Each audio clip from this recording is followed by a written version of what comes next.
Borda, welcome to another episode. We have our last regular season game of the year. It's against Hong Kong Scottish at Shep Kip May, aka The Rock. Really looking forward to it. It's a big pitch. There's going to be a lot of running rugby. In terms of the league standings, we're in second place, and the only way we have a chance of winning is if Hong Kong Football Club lose to Tigers and we win with a bonus point. Our main goal is probably just to get a good performance in here, set ourselves up for next weekend for the semi. I'm starting at full back. It's going to be my first 80 minutes for a fair while. 2 weeks ago we played against Sandy Bay and I got 20 minutes off the bench, which was really nice to test the shoulder and the hammy. Since then we've had Chinese New Year, which is a massive holiday here in Hong Kong, and we've had another few cool things going on as it's St. David's Day this weekend. So last night we went out on a junk around Hong Kong. Richard Parks is here, the famous Welsh expeditionist, really good guy. First met him in one of my first caps up in the Glasgow Commonwealth Games. He's speaking tonight at the St. David's Ball, which I'm really looking forward to, and tomorrow we're doing a big hike at Dragon's Back. Right, and into the game. This was always going to be a cracker, as it always is against Scottish. This was going to be their last game of the season, regardless of the result, as they can't qualify for the semis. So we knew they were going to be coming out all guns blazing, looking to finish the season on a high. Just want to quickly say we had a few problems with the videographer this week, so there's no mic, and unfortunately it's going to be a collection of some of the highlights. If it feels a bit disjointed, I'm really sorry, but hopefully you can still enjoy the video. So the first couple of minutes, Scottish spending loads of time down in our half, looking to attack in these outside channels, which they do really, really well. To begin with, we're holding firm though in defence.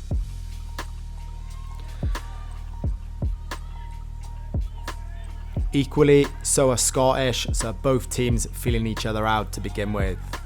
This is something we've been awesome at, kicking the ball into the corner, the forwards getting the maul on, and then this time it's Pelly coming over to score.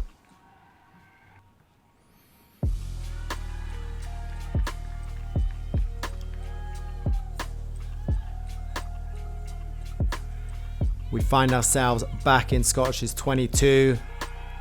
This is where we're looking for hard carry after hard carry, and eventually we manage to break them down. So we get up to a 2-try lead, which is something we don't normally do against Scottish. Again, lots of kicks going on from both teams, chance for the back threes, who are both very dangerous, to have a go at one another.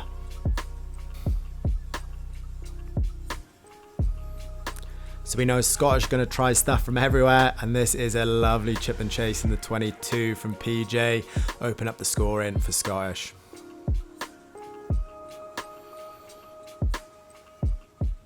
So a chance to run it out from our 22. In all honesty, don't think this was the best idea. So eventually we just clear our lines.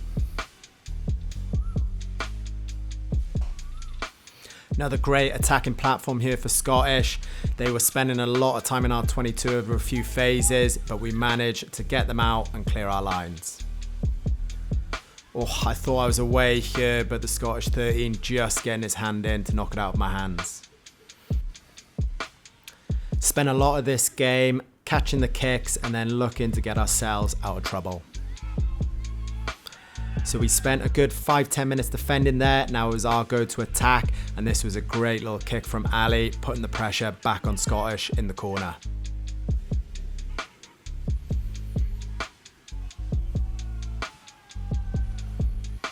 Chance for Scottish to really counter-attack. I thought they maybe would have had a run there, but the kick went dead, so we get a scrum back in their half.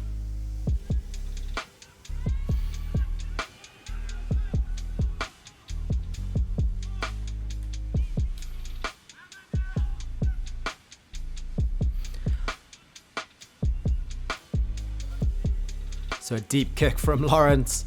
I chased it all the way, but it just snuck over the dead ball line.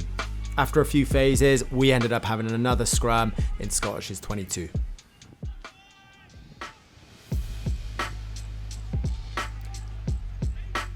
So the forwards are coming around the corner really nicely here, not making too much yards, but they're just putting pressure on Scottish.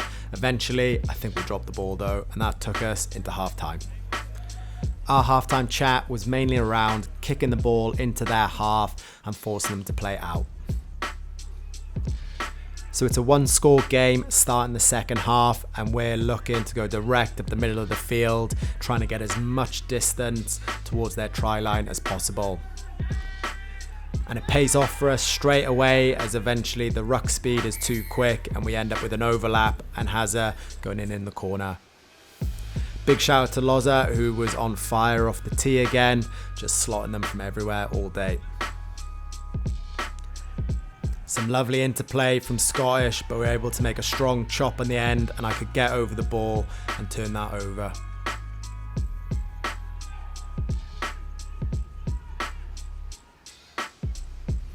One thing we knew, Scottish weren't going to stop, so they were going to come with the offloads, with the wide passing, looking for these cheeky little balls back on the inside. And for most of the day, we were able to shut these down.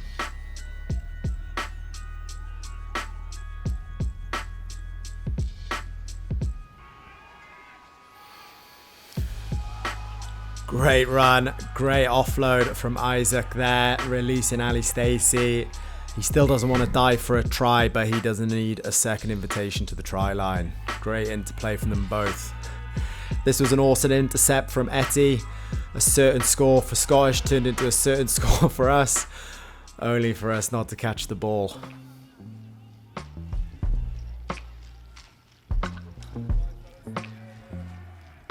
Some lovely little phases from Scottish, and that's PJ going in for his second try.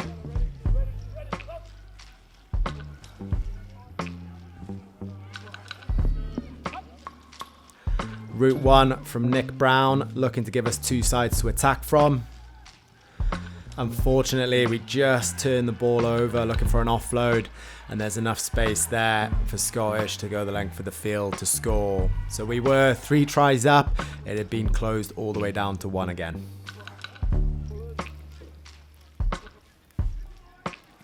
Nice chance to attack there. First little sidestep, but unfortunately then the defender caught his head on my elbow, so that gave me a massive swollen elbow and a dead arm, and unfortunately he ended up going off later with a split forehead and a concussion.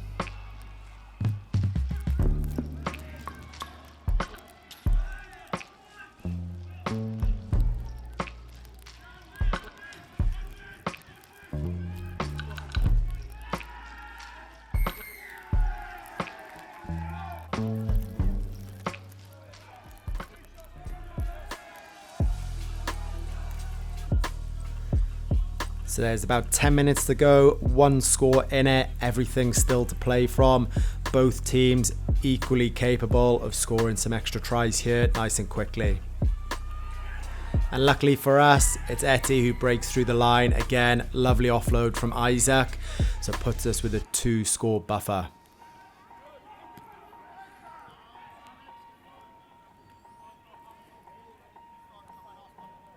And fair play to Scottish.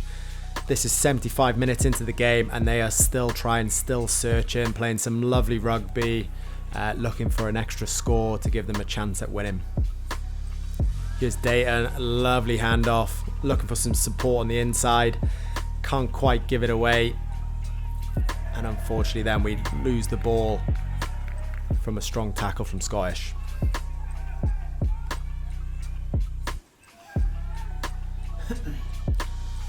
Into the last play of the game, we're looking to turn it over. Scottish looking for another score. Pretty sure Nick Brown said touch there, so the attacker should have gone down. Scottish away with a line break. A nice outside inside pass, and that's Dean scoring as the buzzer goes at the end of the game. So 35-28, we were looking to get a bonus point win here to give ourselves any chance of winning the league. As it was happening, Hong Kong Football Club ended up beating Tigers, so we finished second in the league.